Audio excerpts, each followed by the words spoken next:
Hello बच्चों, कैसे हो आप लोग? बढ़िया।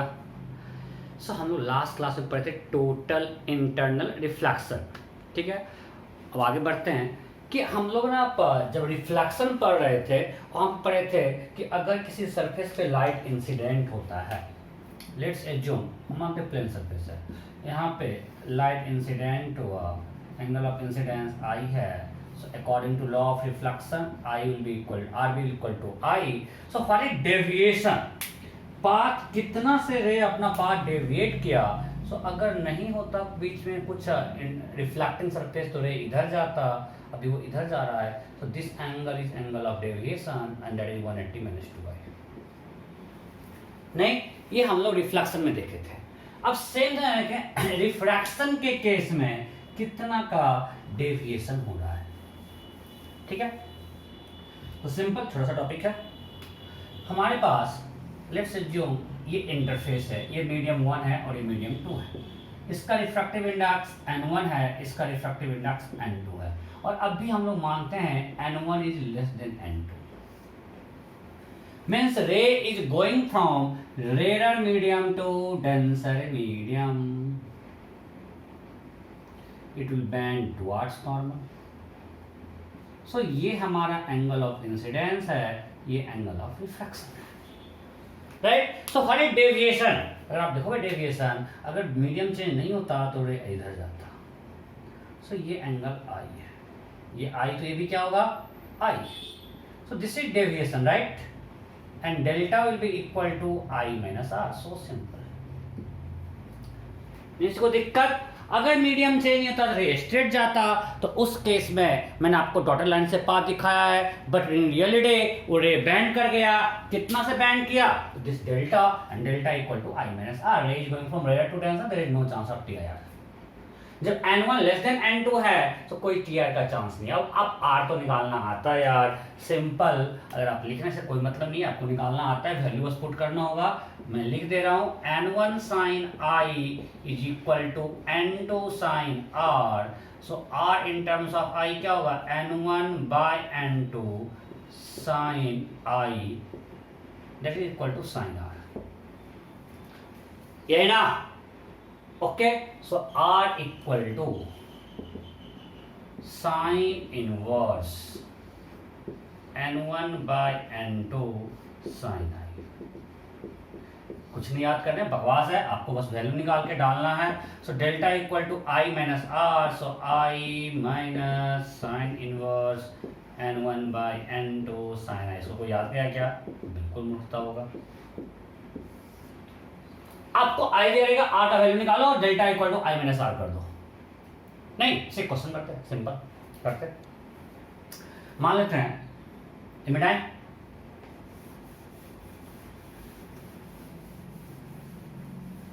ये एयर है एंड इसमें √3 है,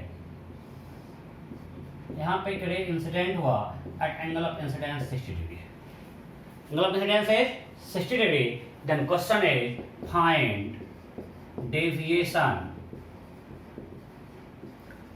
due to refraction. Find deviation due to refraction. Option A 30 degree clockwise, option B 30 degree anti-clockwise, option C 60 degree clockwise, option D 60 degree anti-clockwise, option E nota. You have to find deviation due to refraction. हो गया। सो हमको R निकालना है, नहीं R निकालना है, ये मान लीजिए कुछ R है, सिंपल हम लगाते हैं स्नेल्स लॉ, 1 इंटू साइन 60, कोई फॉर्मूला याद नहीं करना है, 1 into sine 60 equal to √3 into sine r, so √3 by 2 equal to √3 sine r, so sine r equal to half, so r equal to 30, r निकल गया 30। सो व्हाट इज डेविएशन, अगर नहीं medium नहीं होता तो इस पाथ में जाता, अभी ये गया, this is deviation, this delta equal to i minus r, 60 minus 30 degree direction, so ray इधर से इधर गया, that is clockwise, 30 degree clockwise. अरे पहले पाथ ये होता, अब ये हो गया, तो किधर टर्न किया, क्लॉकवाइज तो टर्न कर रहा है, so answer is 30 degree clockwise. कोई दिक्कत नहीं? Okay next. अब भी हमने किया if n1 is less than n2, एक आसान था, कुछ नहीं है। और जब n1 n2 से बड़ा, थोड़ा सा ट्रिकी है, लोग थोड़ा इसमें गलती करते हैं। Now if n1 is greater then n2, ये n1 ये n2 and n1 is greater then n2।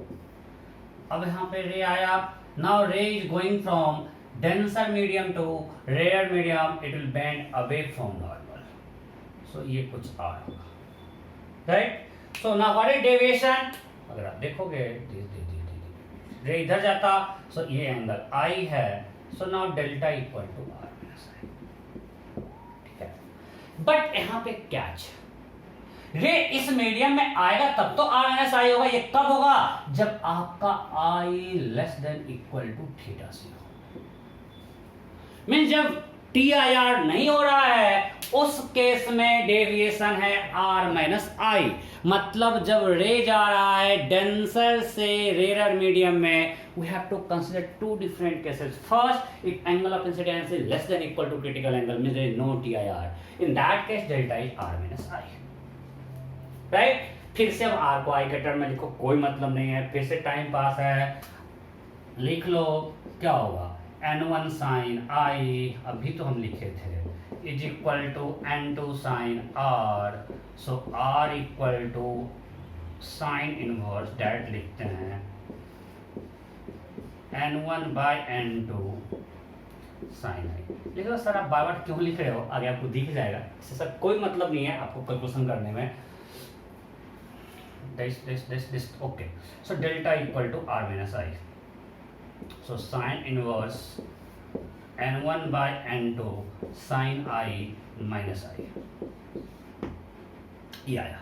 ये कब है, जब i less than equal to theta c. अब अगर i थीटा सी से बड़ा है, means angle of incidence is greater than critical angle, means TIR हो रहा है, मीन्स रिफ्लेक्शन हो रहा है, और रिफ्लेक्शन के केस में रे ऐसे आया और ऐसे जा रहा है, तो अभी तो देखिए अगर ये आई है तो ये आई होगा, तो डेल्टा इक्वल टू क्या होगा, अभी पढ़े हैं 180 minus 2i, this is deviation, it is 180 minus 2i, अभी पढ़े ना,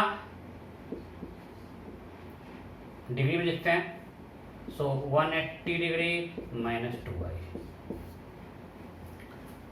so delta is r minus i if angle of incidence is less than equal to critical angle and is 180 minus 2i। यहाँ पे इक्वल साइन नहीं है, जब more than critical angle है तब। so क्रिटिकल एंगल पे क्या होगा, when i equal to theta c, उसमें क्या होगा, ये मिटाएं, ये आप लोग छाप लियो ना। सो हम देखते हैं, इसको मिटाते हैं, आई यहाँ पे हम लिख लेते हैं, चलो लिख लेते हैं, इस केस में मेरा डेल्टा था r माइनस आई।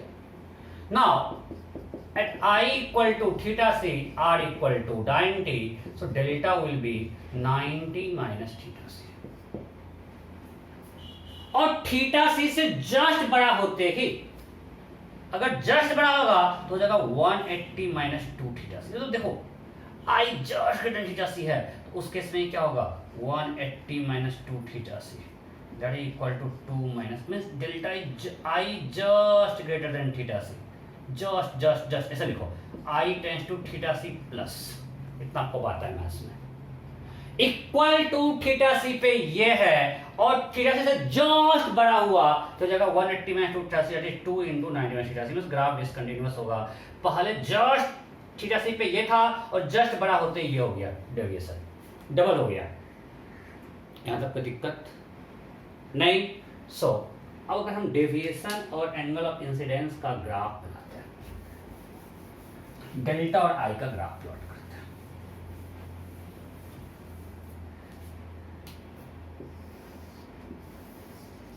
यहां पे रखते हैं डेविएशन और यहां पे रखते हैं एंगल ऑफ इंसिडेंस। तो जब तक आई थीटा सी के इक्वल है या लेस देन है, उस केस में डेल्टा, देखो सब कब कर रहे हैं, जब ray is going from denser to rarer, rarer to denser में कोई लफड़ाई नहीं है, वहाँ पे हमेशा I माइनस आर था, उसमें कोई दिक्कत नहीं था। जब when ray is going from denser to rarer, so वहाँ पे एक चांस है कि TR हो सकता है, तो हम लोग उसकी बात कर रहे हैं। सो इफ I, मैं बार बार देखता हूँ, कुछ दिक्कत नहीं होगी, 2 बार मैं धोखा खा चुका हूँ कैमरा से। सो अब अगर हम देखते हैं कि I less than equal to critical angle है, इस समय यही था और मैं बार बार लिख रहा हूँ R इक्वल टू क्या था, sine inverse N1 by N2 sine, right. तो किसी एंगल से अगर हम इसमें ये और I का ग्राफ बनाए, स्ट्रेट लाइन बनेगा, कर्व आएगा, तो आप मान लो कुछ ऐसा आता है।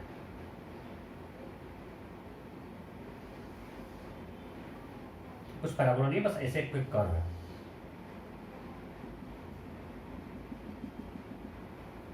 और at I equal to theta c this is 90 minus theta से।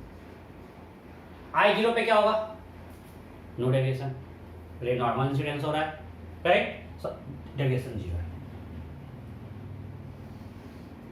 यहां कोई दिक्कत नहीं, ओके। अब थीटा सी के जस्ट बाद अगर I more than theta c है, so delta is 180 minus 2i, graph is straight line. ये मेरा y है, ये हमारा x है विथ नेगेटिव स्लोप। सो ऐसा ग्राफ है।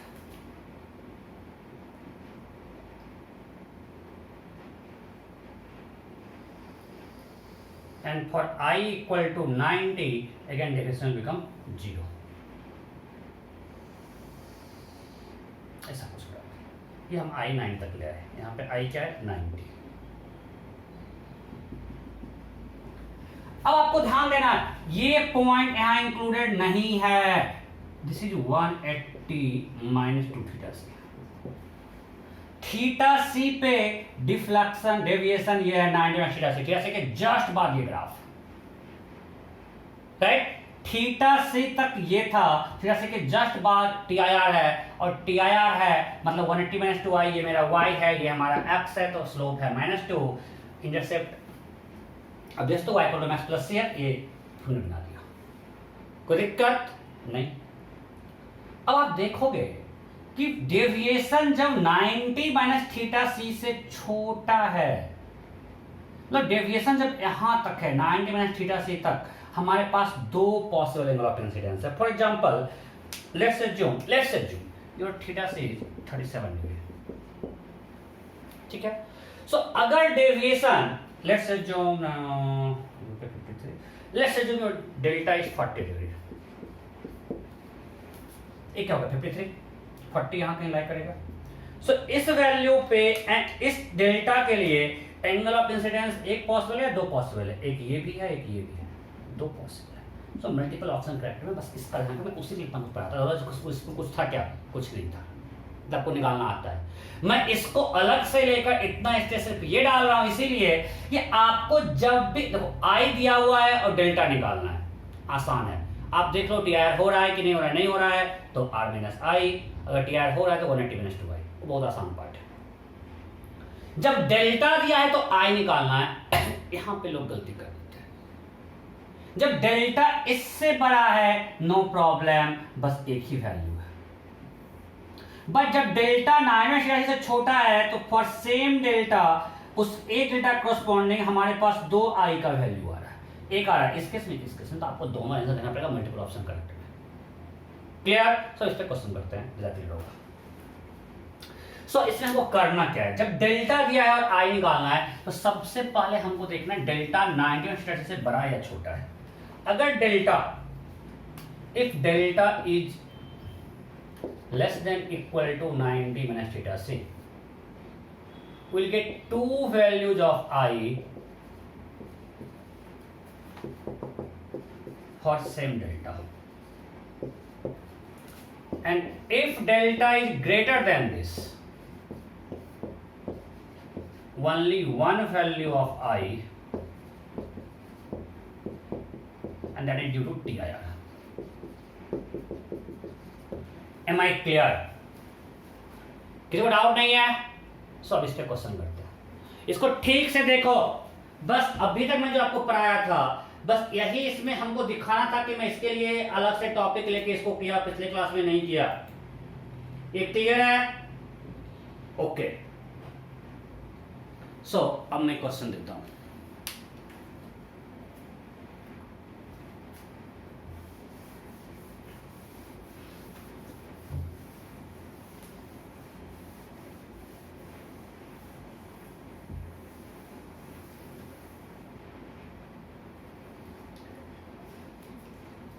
एक सिंपल देता है, ये √3 है, ये एयर है।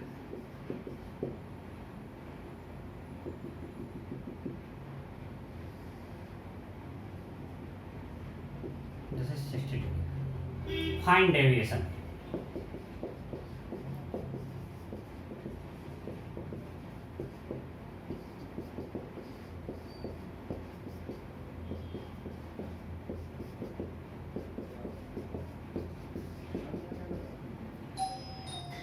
You have to find deviation. ये एंगल ऑफ इंसिडेंस 60 डिग्री है, ये √3 है, ये एयर है। You have to find deviation. हो गया? देखो अब सिंपल है, जब भी डेंसर से एयर है we have to be careful. अब देखिए रिफ्रैक्शन इसमें होगा कि नहीं होगा। अब हमको क्रिटिकल एंगल अगर देखोगे, इसका क्रिटिकल एंगल क्या होगा? sin इनवर्स n2/n1 1/√3, और ये है sin 60√3/2, मतलब पक्का है angle of incidence he greater critical angle. अगर आपको समझ में नहीं आ रहा है ना, लगा लो लॉ ऑफ रिफ्लेक्शन यार। अगर इसमें कंपेरिजन में दिक्कत हो रहा है, लगा लो लॉ ऑफ रिफ्लेक्शन। यहाँ पर √3 into sin 60 equal to 1 into sin। अरे पॉसिबल ही नहीं है, ये 3/2 हो गया। sin 3/2 पॉसिबल नहीं है, इसका मतलब इस मीडियम में रे नहीं आ रहा है, सो दे जस्ट टी आ रहा है। और जब टी आ रहा है तो बहुत आसान है, इस केस में टी आई आर है, और जब टी आई आर है means delta is 180 - 2i that is equal to 60 degree. Direction अगर यहाँ पे देखना होगा so it is anti clockwise. कोई दिक्कत नहीं? नेक्स्ट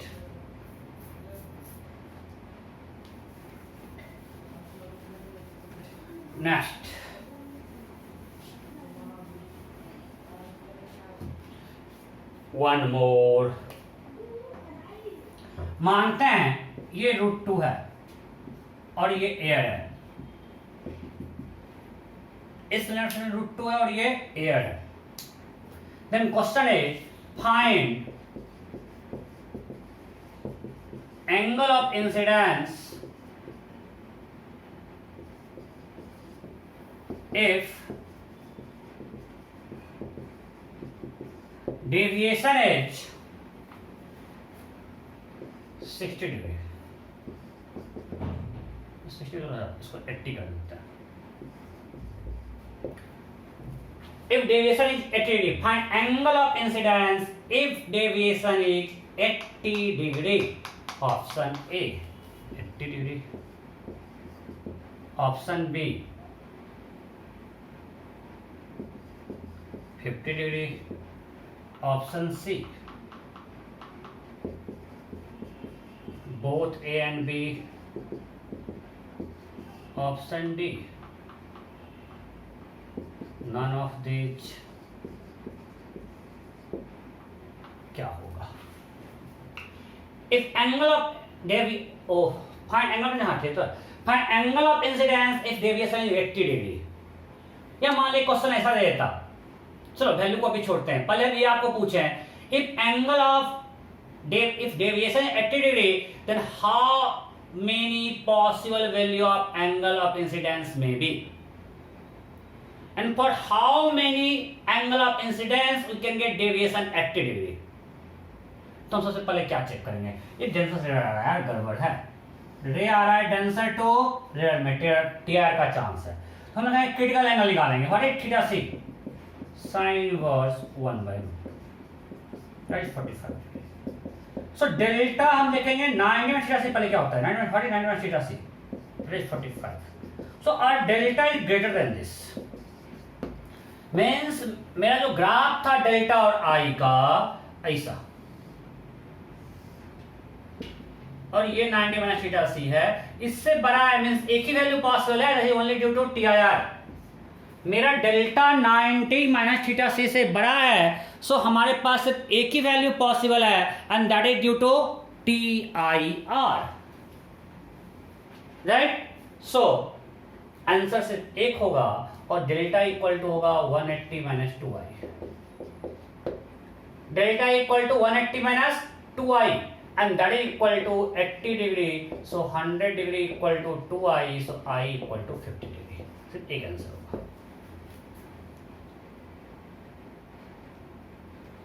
पुट आउट नहीं, ओके एक और क्वेश्चन करते हैं।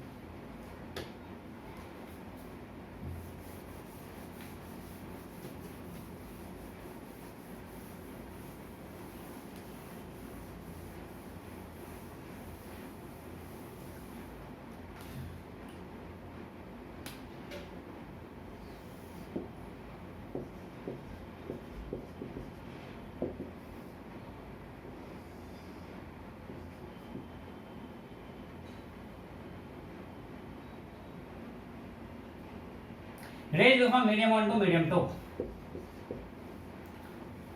Find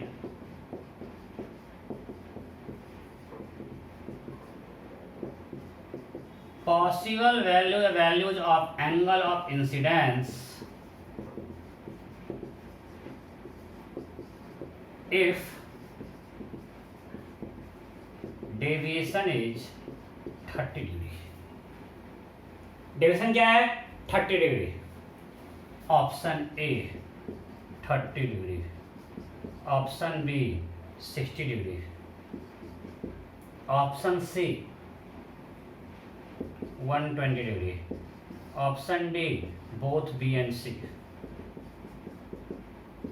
option E note down.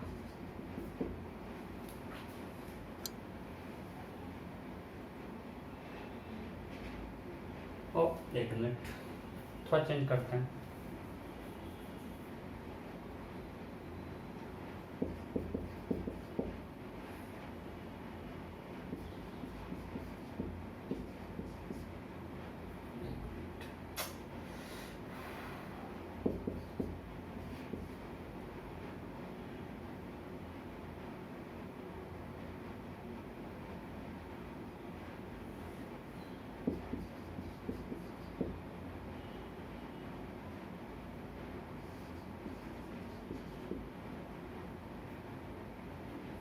Options कम पड़ रहे हैं, मैं पूरा ऑप्शन चेंज कर दे रहा हूँ।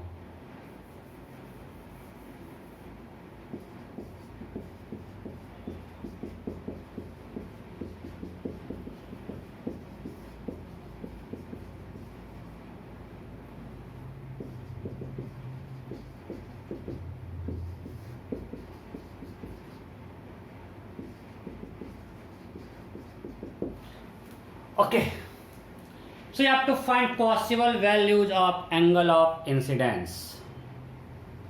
हो गया। अब यहां पे डेल्टा क्या दिया हुआ है? 30 डिग्री। अब ये 90 माइनस थीटा से बड़ा है छोटा है, वो देखना है। देखो अब उतना हमको चेक करने में क्या करते हैं, हम देख लेते हैं इस केस में रिफ्रैक्शन हो रहा है कि नहीं हो रहा है। सिंपल देख लेते हैं, कैसे देखेंगे? सो थीटा सी क्या होगा? थीटा सी चेक करना पड़ेगा। Sine inverse 1/√3, so 90 minus theta C will be equal to 90 minus sine inverse 1/√3 and this is less than 45। हम इसे चेक करते हैं। सो अगर यहाँ 45 रहना तो 45 होता, तो उससे तो छोटा ही है, तो उससे छोटा है, मतलब ये डेल्टा जो है 9 से छोटा ही है।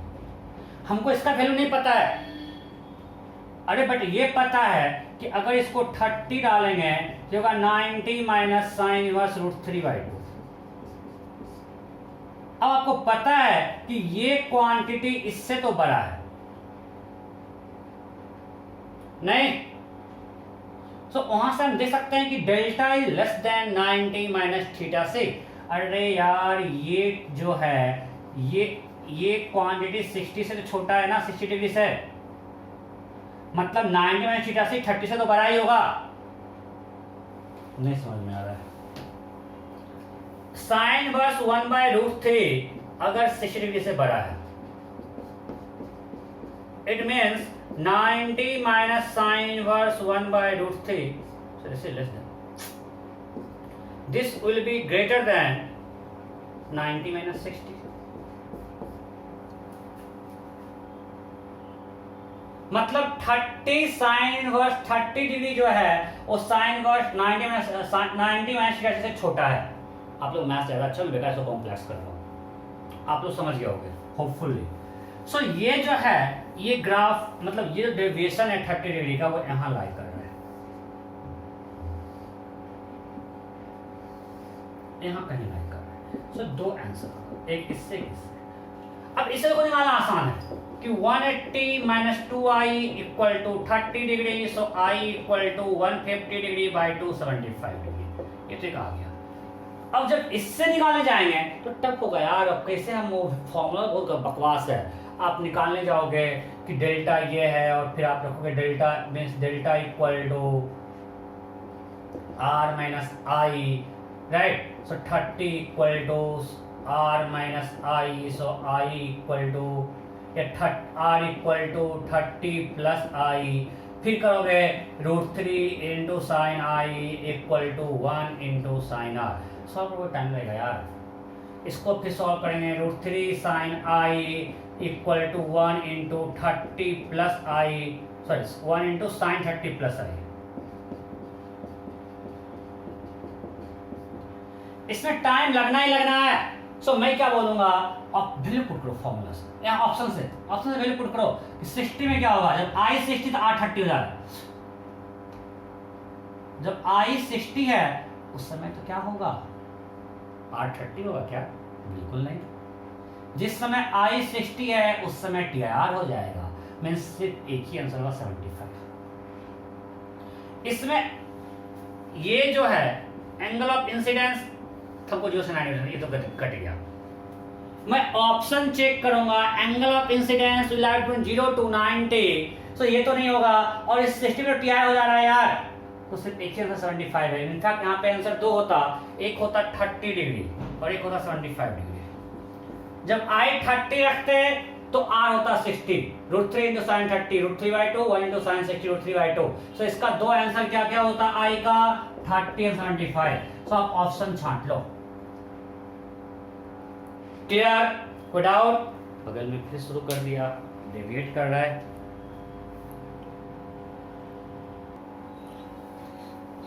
ओके, सो ये कंप्लीट हो गया। सो अब हम लोग देखते हैं थोड़ा अलग टाइप। अब क्या नेक्स्ट टॉपिक क्या है, medium with variable refractive index, वो हम लोग देखने वाले हैं। ठीक है, ये नॉइज खत्म नहीं होने वाला है क्या? ओके, सो यहाँ तक कोई डाउट नहीं है, थैंक गॉड बंद हो गया। So let's we can continue.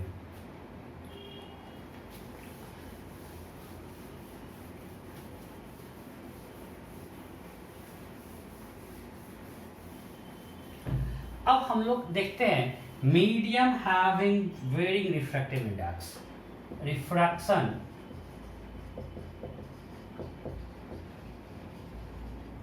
Through medium having continuously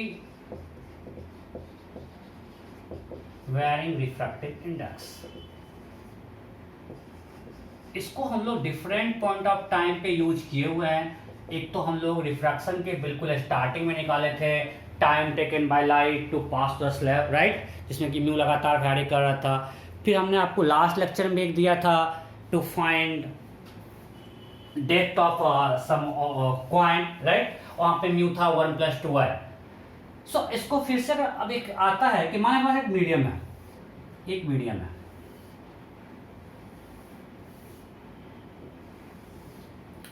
ठीक है। अब इस मीडियम का रिफ्रैक्टिव इंडेक्स ऊपर वैरी कर रहा है, जिससे ऊपर जा रहे हैं, ये मान लीजिए मेरा x है और ये y है, तो इसे हम y में मूव कर रहे हैं, इसका म्यू वैरी कर रहा है। लेट्स सपोज इट्स गिवन है म्यू इक्वल टू √1 + y, ये दिया हुआ है, जहां पे कि y किसी पॉइंट का उसका y कोऑर्डिनेट है, ये हम मानते हैं ओरिजिन है 0 0, ये हमारा x है और ये हमारा y है, ठीक है। और हम एग्जांपल का क्वेश्चन लेते हैं। लेट्स एज्यूम एक रे यहाँ पे ग्रेजिंग इंसिडेंस हो रहा है, इसका मतलब समझ रहे हो क्या, ऐसा। अब मैं समझना कि यहाँ पे सर यहाँ पे तो ये आई है 90, ये बिल्कुल ऐसा चल जाएगा, मीन्स आई टेंस टू 90 है, जस्ट 90, इसको बोलते हैं ग्रेजिंग इंसिडेंस। इसको क्या बोलते हैं, ग्रेजिंग इंसिडेंस। सो यहां से आई से 90 है, अब रे जाएगा, अब मत बोलना कि इधर ही चला जाएगा, बिकॉज बिल्कुल लाइन है, टेंस टू 90 है। अब रे अगर इस यहां से मान लीजिए इधर ऊपर जाता है, सो ऊपर जाने के साथ ही रिफ्रैक्टिव इंडेक्स बढ़ रहा है, means light is going from rare medium to denser medium, तो टीआर कोई चांस तो है नहीं, रिफ्रैक्टिव इंडेक्स बढ़ रहा है, it will bend towards normal. तो यहाँ पे नॉर्मल कैसा होगा, ये सब इसका नॉर्मल है और लगातार ये चेंज कर रहा है, ये जितना भी है ये इसका नॉर्मल है, so light will bend towards normal, तो कुछ ऐसा नॉर्मल तरफ बेंड करते हुए मान लीजिए यहाँ से निकल रहा है, ऐसा ऐसा कुछ निकल रहा है। सो हर जगह ये नॉर्मल तरफ बेंड करते जा रहा है, और मैंने कुछ आपको लेयर्स दिखाया है, but it is continuously layering, मतलब इनफाइनाइट लेयर्स है। अब इसमें क्या क्या क्वेश्चंस आ सकते हैं, आपको यहाँ पे अगर कुछ कोऑर्डिनेट दिया बोलेगा ये एंगल निकाल लो और ये दिस थीटा, ये पूछ सकता है अगर आपको इसका कोऑर्डिनेट पता है। तो यहाँ से ये तो आसान है कि आपको यहाँ म्यू पता है, राइट यहाँ से लगा दो। अगर आपको ये दे दिया, लेट्स से जो दे दिया दिस y इक्वल टू, यहाँ पे मान ले कि हाइट दे दिया 4 मीटर, ऑप्शन निकाल सकते हो, बहुत ही आसान है यार। अब यहाँ पे सारा जो मीडियम है वो पैरेलल है, सबका कॉमन परपेंडिकुलर है, we can apply here mu sin theta equal to constant, because interface are parallel, सबका नॉर्मल कॉमन हो सकता है, हम इसको अप्लाई कर सकते हैं, हम लोग फर्स्ट लेक्चर में देखे थे। सो यहाँ पे एयर है, y इक्वल टू 0 है, यहाँ एयर है, सो 1 इंटू साइन 90, यहाँ म्यू क्या होगा, अगर y इक्वल टू 4 है सो म्यू इक्वल टू 5 है, राइट। चलो यहाँ पे y 3 दे देते हैं, ज्यादा आसान रहेगा, यहाँ 3 दे दिए 3 मीटर, सो यहाँ म्यू क्या होगा 1 प्लस 3 का अंडर रूट 2, सो यहाँ पे जहाँ पे y3 है वहाँ म्यू क्या हो गया 2, so that is 2 sine theta, so sine 90 equal to 1 equal to 2 sine theta, so sine theta equal to half, so theta 30। ये तो आसान से निकल गया, बहुत आसान क्वेश्चन नहीं हो सकता है कि रे इस वेरी रिफ्रैक्टिव इंडेक्स मीडियम में जा रहा है, तो अगर इस पॉइंट पे आता है तो इस पॉइंट पे इसका एंगल ये क्या होगा, ये थीटा क्या होगा, मैं गलती कर दिया ना, आंसर 30 होगा क्या, ये थीटा क्या निकला, ये नॉर्मल से एंगल निकला है भाई, और नॉर्मल ये है, तो ये एंगल है, दिस एंगल इज 30, इसको मानते हैं R, so R is 30, theta is 90 minus 30, बच गया गलती से, गलती हो जाता है, यहाँ तक कोई दिक्कत नहीं। अरे भाई इस मीडियम ऊपर जाने पे ये है ना सारा इंटरफेस, तो नॉर्मल ये है ना, कोई दिक्कत नहीं। अब दूसरा क्या आता है, आप इस रे का जो पाथ है, स्ट्रेट लाइन तो नहीं है, कर्व है, बिकॉज लगातार मीडियम चेंज कर रहा है, तो इसका इक्वेशन प्रोजेक्टिव लिखो, इसका पाथ का इक्वेशन क्या होगा, अगर इसका y3 है तो x क्या है भाई, तो निकल जाएगा, अगर इक्वेशन प्रोजेक्टिव निकलेगा तो यहाँ पे x पॉइंट पे निकल जाएगा, नहीं कि कितना ये x में ट्रैवल किया, मान लो आपको मीडियम का हाइट 3 मीटर है, तो उससे बाहर निकलने के लिए कितना x में चलना होगा, निकाल सकते हैं, सब कुछ निकल जाएगा if we find equation of projective. So एक मैं करता हूँ, अगला आपसे करूंगा। सो यहाँ पे हम लोग म्यू साइन का कांस्टेंट मान सकते हैं, तो हमको चूंकि इक्वेशन ऑफ प्रोजेक्टिव निकालना है, हम y पे जाके जनरल पॉइंट ले लेते हैं, हम मानते हैं कोई जनरल पॉइंट है, ये जनरल पॉइंट है, इसका कोऑर्डिनेट x y है, ये हाइट y है, ठीक है।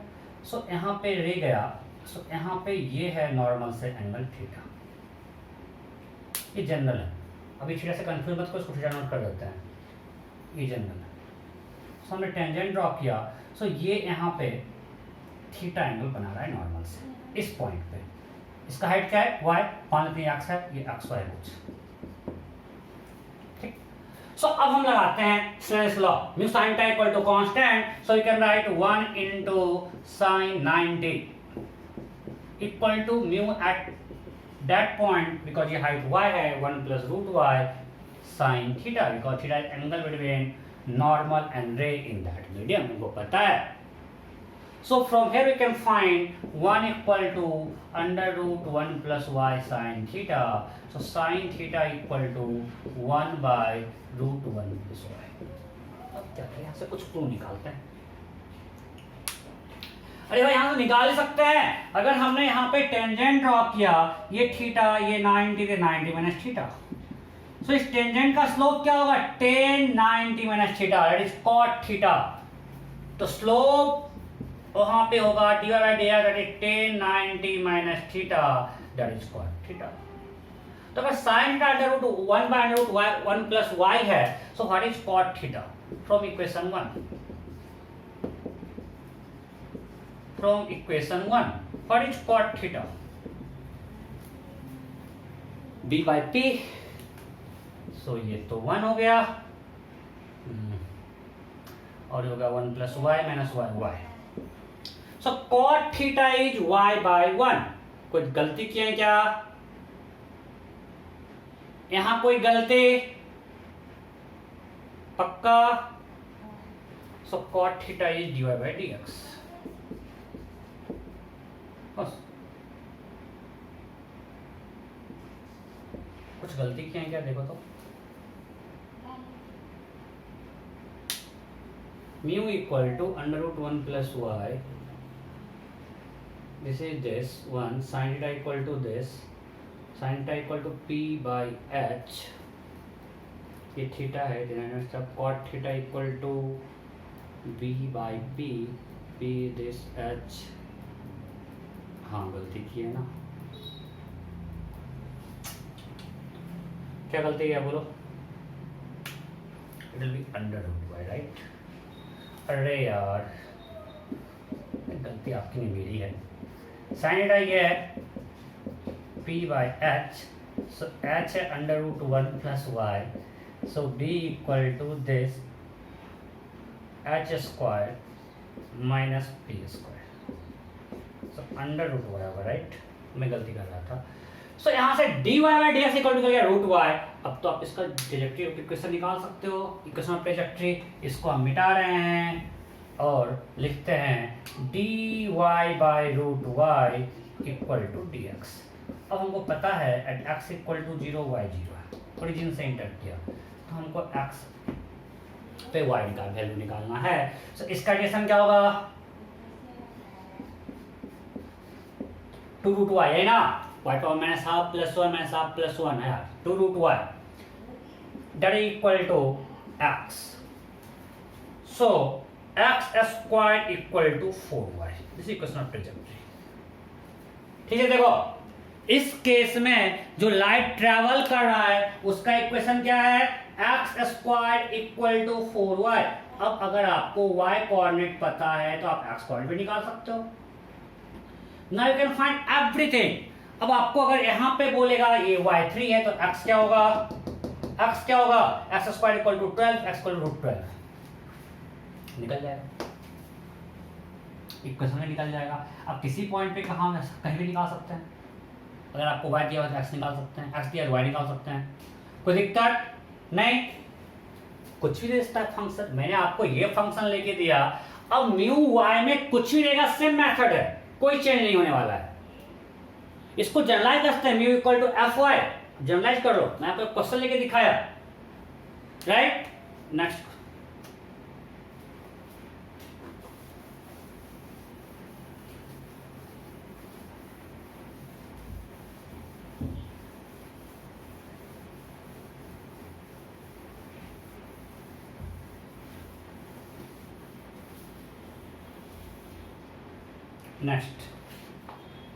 चलो फिर से देते हैं. मीडियम है और अब म्यू एक्स में वैरी कर रहा है.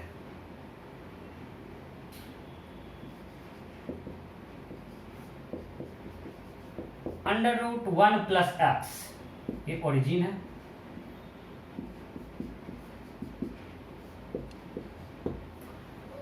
अब जैसे हम एक्स में जा रहे हैं, मेरा मीडियम का रिफ्रैक्टिव इंडेक्स चेंज कर रहा है और यहाँ पे एक रे ऐसे इंटर किया, जो बस ब्रिजिंग इंसिडेंस फिर से उसी टाइप का है. ऐसे इंजेक्ट किया, इधर एयर है, ये 0 है तो यहाँ पे एयर होगा. Then you have to find equation of trajectory of light ray in this medium. Find equation of trajectory of light ray in this medium.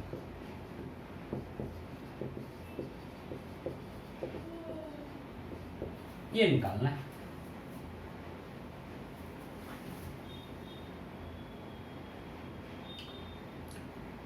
Option है तो देते हैं. X square equal to 4y, y square equal to 4x, y equal to 4x square, x equal to 4y square. Not. You have to find equation of trajectory of light ray in this medium. फटाफट करो. You have to find equation of trajectory. Again gradient incidence type है.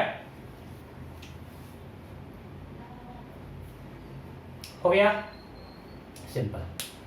अब यहाँ पे mu x में vary कर रहा है, मीन्स मेरा लेयर ऐसा कुछ है, ऐसा ऐसा, ये सब डिफरेंट लेयर्स हैं, कंटिन्यूअसली चेंज कर रहा है डिफरेंट एक्स. सो अब मेरा नॉर्मल ये है, राइट. सो यहाँ पे नॉर्मल ये लिया. सो अभी एंगल ऑफ इंसिडेंस फिर से 90 है. अगेन अब ये सब मेरा नॉर्मल है, ये नॉर्मल है. So light is going from again red medium to denser medium will bend towards normal, means कुछ ऐसा होगा. अब यहाँ पे ऐसा मान ले कुछ निकल गया, ऐसा होगा. इसमें कोई दिक्कत. लाइट इज अब यहाँ पे मेरा जो है इंटरफेस सारा इधर चेंज कर रहा है, म्यू इधर चेंज कर रहा है. पिछले केस में म्यू ऊपर जाकर चेंज कर रहा है, नॉर्मल मेरा ये था.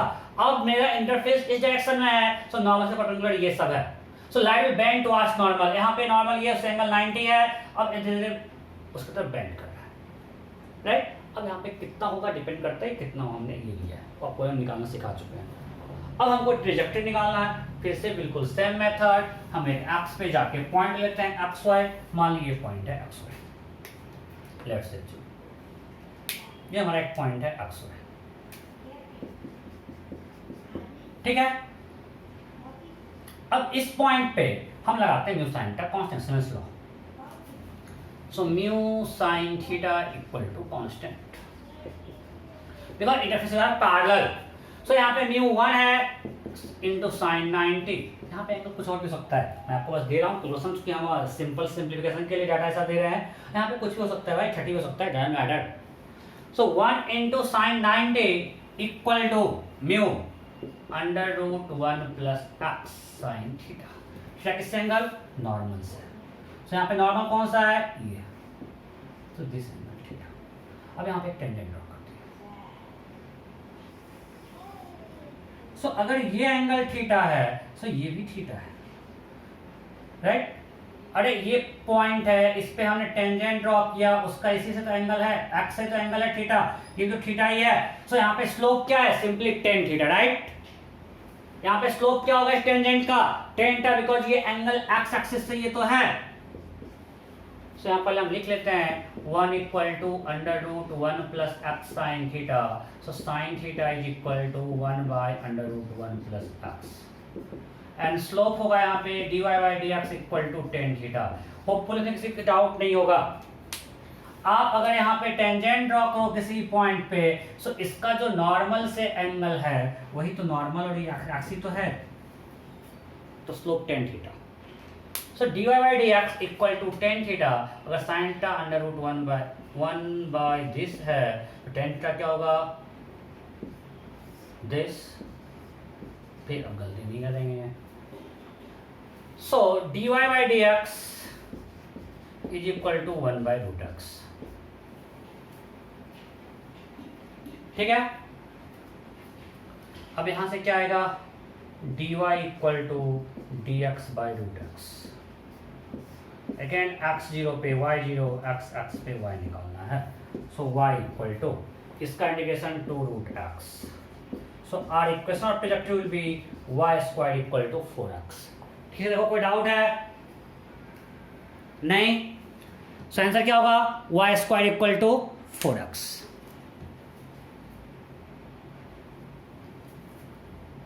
ओके, आगे बढ़ते हैं।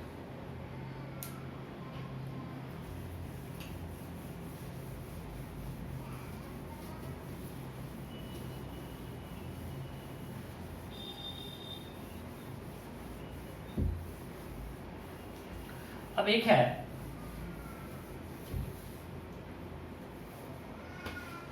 कि हमने देखा था, इसको ले लेते हैं पहले topic, lateral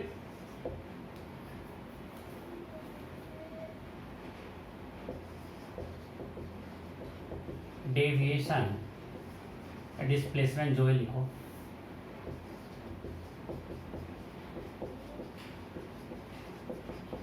in case of refraction through slab, refraction through slab,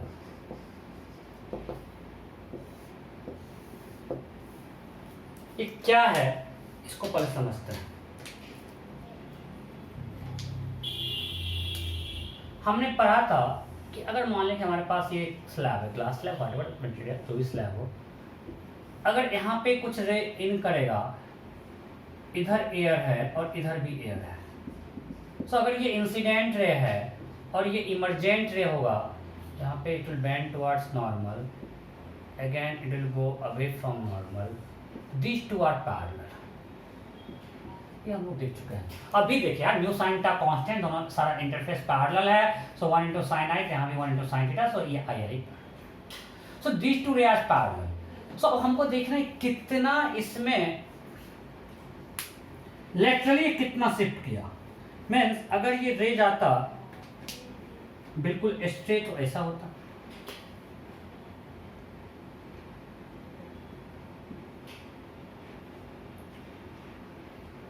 इससे मैं ड्रॉ कर दिया परपेंडिकुलर, थोड़ा अच्छा बनाते हैं, इसके पैरेलल होना चाहिए। अब थोड़ा लग रहा है, so these two are parallel. अगर स्लैब नहीं होता तो रे बिल्कुल ऐसे निकल जाता, और अब भी रे ऐसे निकल रहा है, ये पैरेलल है, बट ये रे यहाँ से अब ये आ गया, दिस इज लैटरल डिस्प्लेसमेंट। ये हमको निकालना है कितना एक्स डिस्प्लेस हुआ। बहुत ही आसान है, मानते हैं इस ग्लास स्लैब को फॉर्मूला याद नहीं करना है, बस आपको हम बता दे रहे हैं, पूछेगा डाटा पुट कर देना है, आपको फॉर्मूला याद नहीं करना है, तुरंत निकाल लेना है। ये मान इसका थिकनेस टी है, अच्छा ये आई है, ये आर है, so what is this angle, I minus R. इसमें कोई दिक्कत नहीं, ये पूरा आई था, ये आई, ये पूरा एंगल आई, ये आर, ये आई माइनस आर। ओके, अब हम कुछ नाम देते हैं, ये मानते हैं मेरा कुछ पॉइंट M है, ये N है, ये O है, ये P है। ना in right angle triangle M and O, in right angle triangle M and O,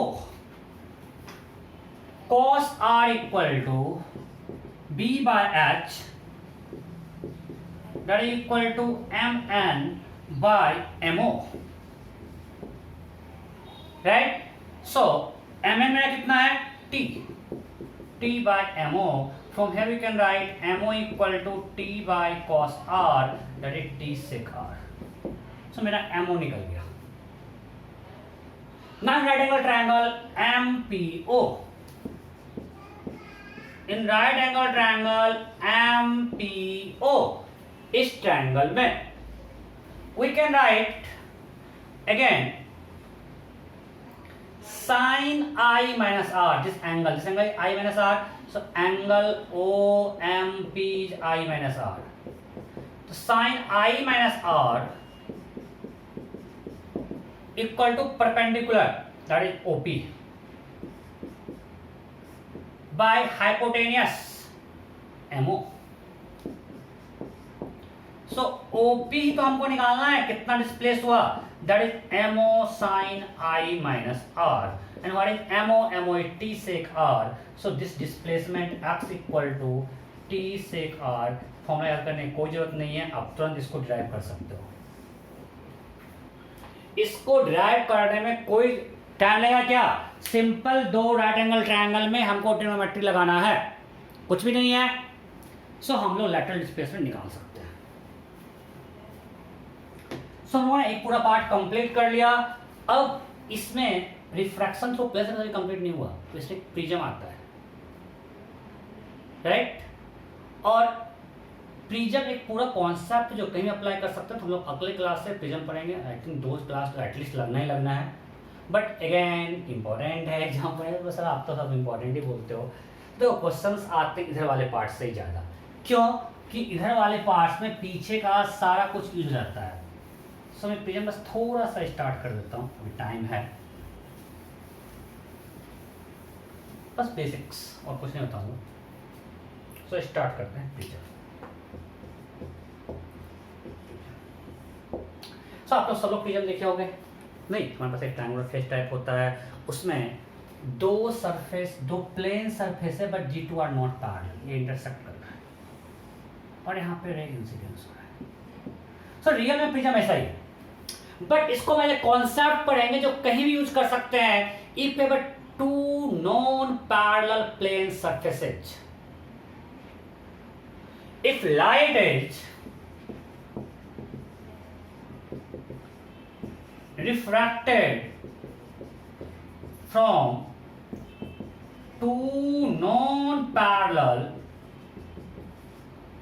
plane surfaces, ये प्लेन इंपॉर्टेंट है, नॉन पैरेलल इंपॉर्टेंट है, देन प्रिज्म कॉन्सेप्ट में यूज्ड। तो समझे कॉन्सेप्ट पढ़ेंगे, हम पढ़ेंगे प्रिज्म के लिए जो आपको पता है ऐसा होता है, बट इस कॉन्सेप्ट को हम लोग यहाँ भी यूज कर सकते हैं। देखो स्लैब, हम अभी तक हम लोग क्या रखे, 2 पैरेलल, जो हम लोग डिटेल में ज़्यादा पढ़े वो पढ़े स्लैब के बारे में। वहाँ पे 2 पैरेलल प्लेन सरफेस था, ये भी प्लेन है, ये भी प्लेन है, यहाँ पे राइट रे इन किया और यहाँ से फिर पैरेलल आउट हो गया। सो हमने देखा refraction through 2 parallel plane surface. अब देखा refraction through 2 non parallel plane surface, वो दोनों पैरेलल नहीं है। जैसे ऐसा है, मान लो आपको ए दे दिया है, अब यहाँ पे कुछ कर्व गया और रे यहाँ गया और बोल दिया कि रे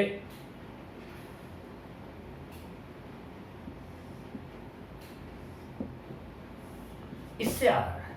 बताओ इस केस में ये सरफेस तो कर्व्ड है, बट हम लोग प्रिज्म कॉन्सेप्ट यूज कर सकते हैं कि नहीं कर सकते हैं? बिल्कुल कर सकते हैं भाई। इसका ये तो यूज ही नहीं किया हमने, नीचे क्या उसमें क्या मतलब। अभी भी रिफ्रैक्शन तो प्लेन सरफेस से हुआ, so we can use prism concept here, right? तो मान लिया ऐसा होता,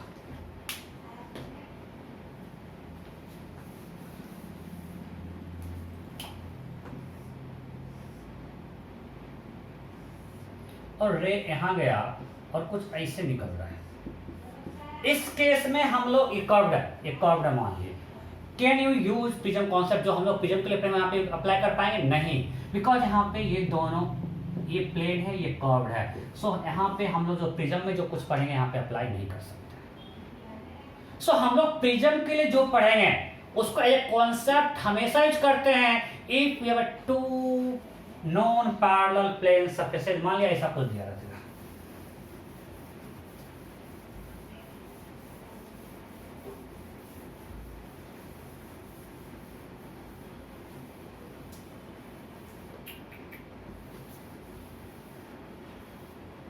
ऐसा पूछा।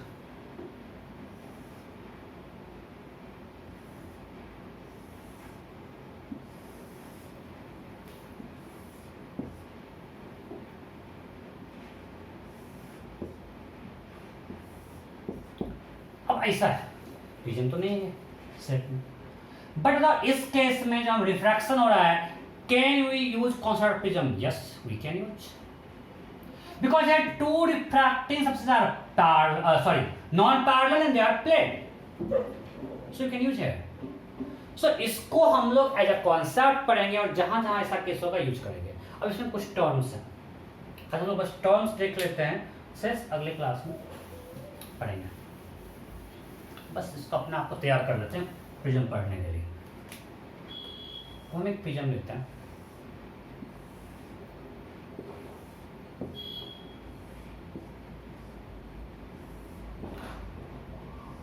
ये इसका नॉर्मल, दोनों का नॉर्मल अलग होगा, this is angle of incidence और ये है angle of emergence. So I is angle of incidence, जो हम लोग नॉर्मल टर्म यूज करेंगे उसको हम लोग समझ लेते हैं, and E is angle of emergence. This is called incident ray. This is called emergent ray. Incident ray, emergent ray. अब यहाँ पे आई है, यहाँ पे हम लोग स्टैंडर्ड यूज करते हैं R1, यहाँ पे यूज करते हैं R2। आपको एकदम पूरा फिगर पिक्चर क्लियर होना चाहिए आपके दिमाग में पूरा कि ये R1 ये R2। So R1 is angle of refraction for first surface and R2 is angle of incidence for second surface।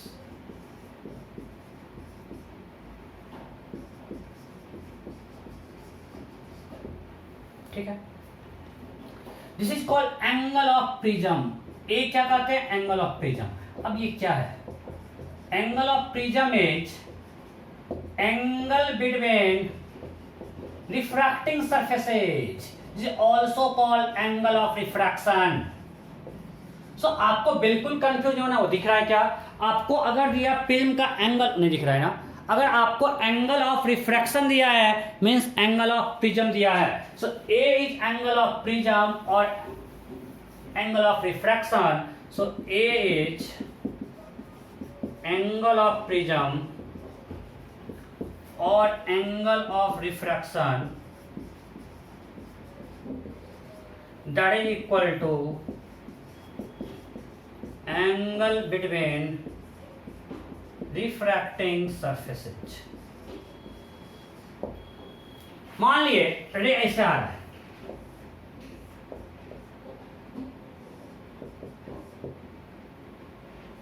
पर ऐसे निकल गया। सो इस केस में एंगल ऑफ प्रिज्म कौन होगा, एंगल ऑफ प्रिज्म कौन होगा, ए बी सी हुई एंगल ऑफ प्रिज्म। तो यहां पर refracting surfaces A B and B C है, उसके बीच का angle, this angle is angle of prism D.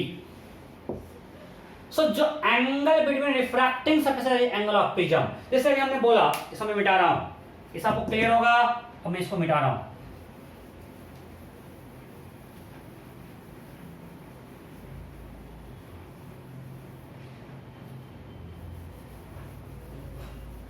मैंने बोला कि अगर ऐसा कुछ है,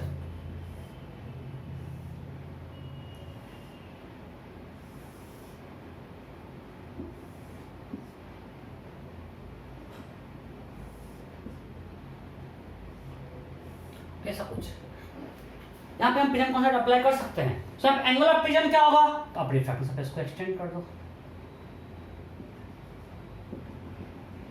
this angle here is angle of prism, जिसको हम लोग जब प्रिज्म कॉन्सेप्ट हम लोग यूज करेंगे, रियल में बार बोल रहे हैं प्रिज्म नहीं है, बट हम लोग प्रिज्म का थ्योरी पढ़ रहे हैं, उसको यहाँ पे अप्लाई कर सकते हैं, और उस केस में हमको ये थीटा को एंगल ऑफ प्रिज्म की तरह लेना पड़ेगा। वो लो सारा क्वेश्चन बन जाएगा।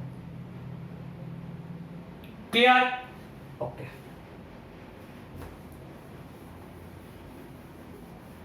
अब यहां पे आता है डेविएशन, कितना डेविएट करा। सो अगर ये प्रिज्म नहीं होता तो रे ऐसे जाता, और अभी रे ऐसे गया। So this delta is called angle of deviation, this is deviation. Right, जो मेरा ओरिजिनल रे था इधर जाता, बट इमरजेंट रे इधर जा रहा है, सो कितना सा डेविएट किया, दिस डेल्टा है, डेल्टा इज क्लॉकवाइज। अब इसको अगर हमको निकालना है तो यहां से देखते हैं, ये एंगल जो था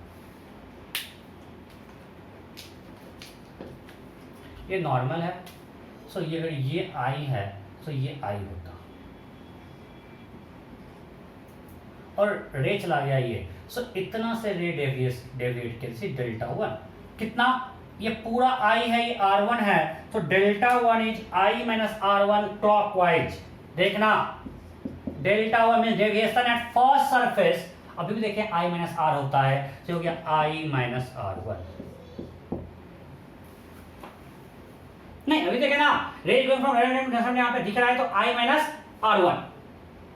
अगर नहीं कुछ होता तो ऐसे आता, अभी ये आ गया है पूरा i है, ये r1 है, कितना जगह क्या i माइनस r1 clockwise delta two, range going from denser to rare medium.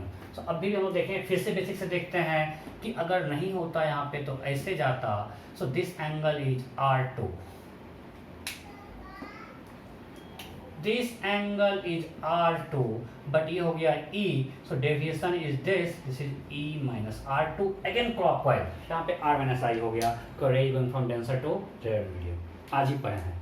So delta two equal to e minus r2 again clockwise, so delta equal to delta 1 plus delta 2 because they are in same sense, that is equal to I plus E minus R1 plus R2। so delta हो गया I plus E minus R1 plus R2। Okay, अब इसमें देखते हैं हम, इस ये क्या है, एंगल 90, ये एंगल 90, ये एंगल 90 नॉर्मल है, इसको हम लोग एक्सटेंड कर देते हैं। चलो मानते हैं ये m है, ये n है और ये o है, ये कुछ ABC था ना। हमारे पास एक क्वाड्रिलेटरल है AMON, in quadrilateral AMON, now this angle is 90, this angle is 90, 180, so you can write angle A plus angle O equal to 180। इसमें कोई दिक्कत? अरे angle A plus angle M plus O plus N equal to 360, M और N quadrilateral में, in quadrilateral AMON angle A plus angle M plus angle M plus angle N equal to 360, AMON का सम 360, we can write angle A plus angle O plus angle M plus angle N equal to 360, this angle is 180, so we can write A plus O equal to 180। दिख रहा है? so angle A plus angle O is equal to 180, इसमें कोई दिक्कत नहीं। अब in triangle MNO, in triangle M and O, इस triangle में we can write R1, this angle M and O, so R1 plus R2 plus O equal to 180। now from equation 1 and 2, from equation 1 and 2 देखो O दोनों में है, so R1 plus R2 equal to A, सो यहाँ पे अगर put कर दें, so delta equal to I plus E minus A, as angle of prism, I angle of incidence, each angle of emergence. अब इस फॉर्मूला से बहुत ज्यादा इमोशनली अटैच नहीं होना है। क्यों नहीं होना है? ये एक स्पेशल केस है जब नॉर्मल दोनों यहाँ आके क्वाड्रिलेटरल फॉर्म कर रहा था। अब कॉलेज का बुक में लिखा मिलता है, बट हम देखें आईडी बार बार पूछा, इसमें यहाँ पर ये अप्लाई नहीं होता है। आईडी बार बार सब क्वेश्चन पूछा जहाँ पे R1 plus R2 equal to apply नहीं कर सकते। सो इससे इमोशनली बिल्कुल अटैच नहीं होना। कैसे आपको हम दिखा रहे हैं, एक सिंपल केस हम लेते हैं, सब छाप लियो आप लोग, बस आज का लास्ट थिंग दिखा रहा हूँ, और कल इस पे हम लोग क्वेश्चन करेंगे, यहीं से अगले क्लास में स्टार्ट करेंगे, इस पे क्वेश्चन करना शुरू करेंगे डेविएशन से। आज मैं आपको सारा बेसिस बता दिया, अगले क्लास में इस पे क्वेश्चन शुरू।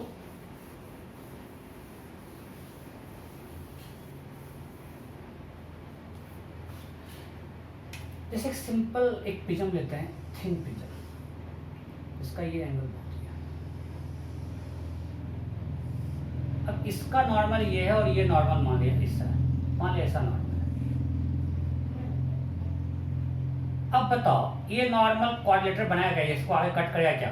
नहीं करेगा। मैं आपको क्लास में लेटर्स दिखाऊंगा, तो उस केस में R1 plus R2 equal to A apply नहीं कर सकते यहाँ पे। वो तब था जब इसका नॉर्मल ऐसे ऐसे आके यहाँ पे कट कर रहा था, तब हुआ मेरा ये A प्लस O 180, बिकॉज ये 90 90 180 हो गया। बट ये अगर कट नहीं कर रहा है, या मान लें कि नॉर्मल कुछ ऐसा हो गया,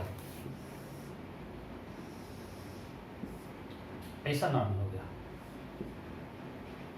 और इसका नॉर्मल ऐसा है। फिगर अच्छा नहीं बन रहा है मेरा, मैं क्या बोलना चाह रहा आप समझ गए होगे होपफुली। ये नॉर्मल एक ऐसा है, और मान लीजिए इसका नॉर्मल कुछ ऐसा हो गया, कुछ ऐसा हो गया, ये नॉर्मल है, और एक नॉर्मल ये है। सो यहाँ पे तो क्वाड्रेटर नहीं बन रहा है। सो ये का R1+R2 अप्लाई करेंगे, R1+R2 इक्वल टू A, जब आपको ऐसा क्वाड्रेटर बन रहा है, नॉर्मल से आपको नीचे कट कर रहा है। अगर नॉर्मल ऐसा हो जाए फिर ज़्यादा अच्छा है, तो उस केस में हम लोग नहीं अप्लाई कर पाएंगे। आपको अगले क्लास में डाटा के साथ दिखाएंगे कि यहाँ पे R1+R2 A नहीं हो पाएगा। इनफैक्ट आपको दिख जाएगा ऐसे केस में कि R1 A से बड़ा होगा, कोई एंगल थिन होगा, और जब ये एंगल थिन होगा और I बड़ा होगा तो आपका R1 A से बड़ा होगा। सो कैसे R1+R2 A होगा? पॉसिबल नहीं है। ठीक है, तो delta equal to I plus E minus A, ये अप्लाई नॉर्मली सिर्फ नीट वगैरह क्वेश्चंस में होता है, जेईई एडवांस तो कभी नहीं अप्लाई करता है उसमें। हर बार आपको हर बार कुछ ना कुछ चेंज कर देता है। आपको कैसे डेविएशन निकालना है वो आना चाहिए, और वो सिंपल है। रिफ्रैक्शन के केस में हमने अगर जा रहा है रेयर टू डेंसर मीडियम, तो उस केस में हम कर रहे हैं I minus R, denser to rare में जा रहा है तो R माइनस आई, और अगर रिफ्लेक्शन है तो 180 माइनस 2i।